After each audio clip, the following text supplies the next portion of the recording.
7 জনে দিছে, একজন শরীর যদি গোস্ত খাবার লেগে দেয় কুরবানি, তাইলে সবার কুরবানি হবে কিনা?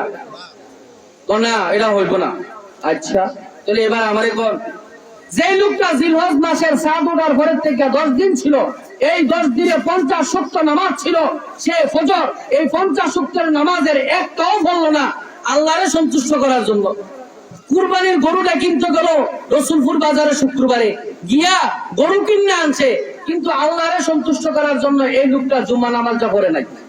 ঈদের দিনের ফজর নামাজটাও এই লোকটা আল্লাহরে সন্তুষ্ট করার জন্য পড়ে নাই, কিন্তু হে কুরবানিটা একবারে গুস্ত খাওয়ার লাগিয়া আল্লাহরে দেখানোর লাগিয়া কুরবানিটা দিছে। এটা আমার বুঝাই যা, বুঝছিনি কথাটা? আমরা সমাজও এই কথাটা বলা দরকার।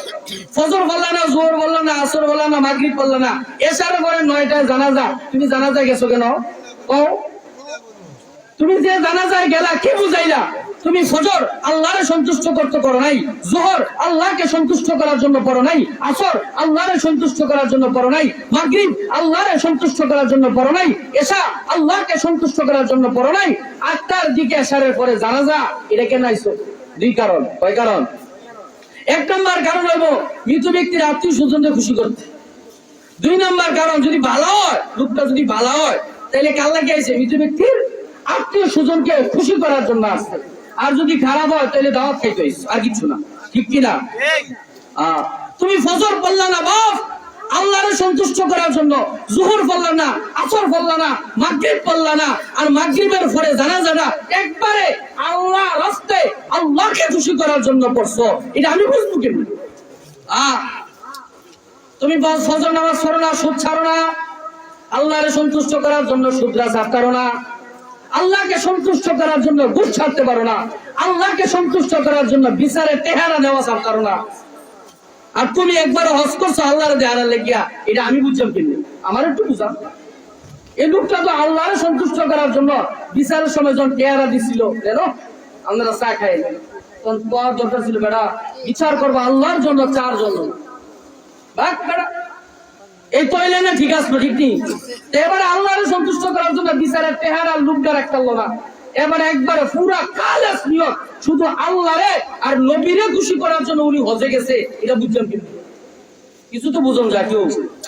আমি তো মানুষের অন্তরে গিয়ে ঢুকে দেখছিলাম, কিন্তু বাহ্যিক তো বোঝা যায়। আপনি আল্লাহরে সন্তুষ্ট করতে হইলে তো সুদ ছাড়েন, আল্লাহকে সন্তুষ্ট করতে হইলে ঘুষ ছাড়েন, আল্লাহকে সন্তুষ্ট করতে হইলে অন্যায় ছাড়েন, আল্লাহকে সন্তুষ্ট করতে হইলে হক কথা বলেন। এরপরে না বুঝলাম আপনার হজটা একবারে আল্লাহর জন্য হয়েছে। আবার হজে যাওয়ানোর সময় সবাই দাওয়াত দিয়ে খাওয়ার কেন? ঈদগাহ দাঁড়াইয়া আমি হজ করতে যাবো, সবাই কি করে? এইটাও তো কেন জিজ্ঞাসা দিব? দোয়া করেন কেন? দোয়া কি আসলে দোয়া নাকি মানুষের জানানো? মাশাআল্লাহ এত বছর যা করছি জুলুম জালো, যত সুদ টুট গেছে, কিন্তু আমি ভালো হয়ে যাবো, হজে গেছি, কোনটা লেগে যান কি?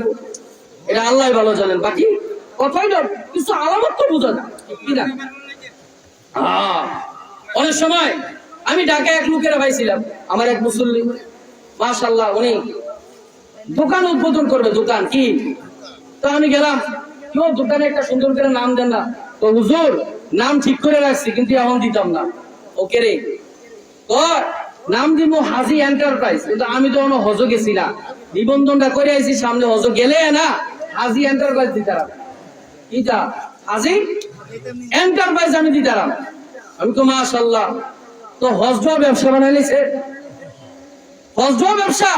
আচ্ছা কোন তো হজ করলে যদি আলহাজ হয়, নামাজ পড়লে কি হওয়ার দরকার? হজ একটা ইবাদত কিনা? আচ্ছা ইবাদত কিনা নাকি? আচ্ছা ইবাদত করলে এই ইবাদতটা যদি তার লগে লাগায়, তাহলে হজ করলে আলহাজ, নামাজ পড়লে আসসালাত হওয়ার দরকার না? রোজা রাখলে আসল, যাকাত দিলে আযাকাত, এমন তো হওয়ার দরকার। তাহলে নাম হইতে কি কি পুরো নামটা? আলহাজ, আসসালাত, আযাকাত, আসসাম, মোহাম্মদ রফিকুল ইসলাম। ঠিক কি না? আসসালাত নামাজ, সে নামাজ পড়ে। হজ যদি একবার করলে আলহাজ হয়, প্রত্যেকদিন 5 ওয়াক্ত নামাজ পড়ে আসসালাত দিতে পারি না আমরা? তো সবাই লাগাবেন আসসালাত মোহাম্মদ রিজওয়ান, আসসালাত মোহাম্মদ রফিক। ওমান যে আসবে বেটা রেখিতা লাগাইছে, তো তুমি যে লাগাইলে হাজিরা বাপ। অনেক আমি হাজি দেখছি, অনেক হাজি ঢাকাতে আছে আলহামদুলিল্লাহ। উনি যে হজ করছে এইটাও কি ওরে কয়। মাঝে মাঝে আবার কোথাও দাওয়াত খেতে গেলে দেখি মাশাআল্লাহ সুন্দর করে কয়, হুজুর মক্কা মদিনার কথাটি উঠলে আর কি সুন্দর করে কয় কৌশল বাপ অমাকারু অমাকারুল্লাহ, আল্লাহ বুঝে আপনি কে কইতাছেন হুজুর কি আমি উনারে জিজ্ঞাসা করি না উনি হিজরত কি কইতাছেন হুজুর মক্কা মদিনা যেটা মুসলমানরা কাজে দুইবার গেছি দুইবার গেছি আমার মনটা ভালো লাগতেছে না আবার যাও যাবার জিজ্ঞেস করে দুইবার গেছো তোমার অন্তর একটা তোমার বিকৃত ভাই কিছু কিছু লোক আছে ভাই এই কইব যখন একবারে একবারে মিরাজ ফালার যে ব্রিজের কাছে যাইতাম হুজুর কই যাও এটা দিত না তো তোমার জিজ্ঞেস করে এটা কই যাও তোমার বিকৃত তাও না হজ কি দেখানে লেগে আছে মনে রাখবেন বা হজ কইরা হজ আল্লাহ তাআলার জন্যই করা দরকার। যাক অনেক বিষয়ে কথা বললাম, যেগুলো দরকার এগুলি বললাম। এই যে আমরা এভাবে চলতেছি গন্ত এটাই কি জিন্দেগি? লোক দেখানো, সব কিছু লোক দেখানো হয়ে গেছে, কোনো চাই কোনো কিচ্ছু বাকি নাই। আমরা হুজুরও লোক দেখানো হয়ে গেছি। কেউ যদি মাশাআল্লাহ সত্য কথা যেটা বাস্তব সবার দুষ্ট হয়ে গেলাম এমন করবেন হুজুর যা আমরা ঠিক হলো না আমারটাও কইতেছি।